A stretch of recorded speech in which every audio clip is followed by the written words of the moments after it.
রাসূল সাল্লাল্লাহু আলাইহি ওয়া আলিহি ওয়াসাল্লাম হাঁচি যখন দিতেন, হাঁচি আসাটা এটা একটা দৈহিক একটা ব্যাপার, প্রত্যেক মানুষেরই কম বেশ বিভিন্ন সময় আসে।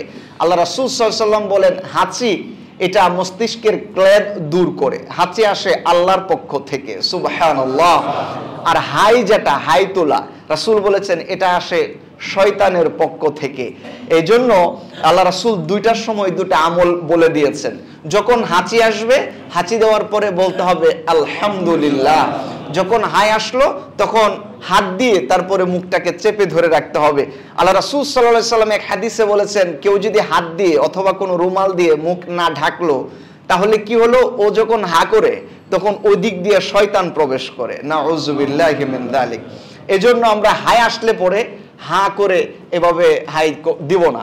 আমাদের অনেক সময় মানে গাফলতির কারণে বা বেখেয়ালের কারণে এমনও হয়, অনেকের হাই দেওয়ার সময় মোটামুটি ভালোই ফাঁকা হয় আর কি, হ্যাঁ, নিচে আর উপরে মোটামুটি এক বিঘত ফাঁকা হয়।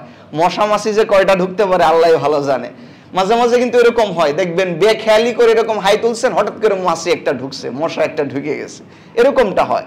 রাসূল যদিও বলেন নাই যে মশা মাছি ঢুকতে পারে এই জন্য সরাসরি এইভাবে না বললেও রাসূল বলেছেন শয়তান এদিক দিয়ে প্রবেশ করে, মূলত শয়তানই প্রবেশ করে, মাঝখান দিয়ে মশা মাছিও ঢুকতে পারে। এখান থেকেও রাসূলের হাদিস পালন করলে আমরা সেফ থাকি, বেঁচে থাকি।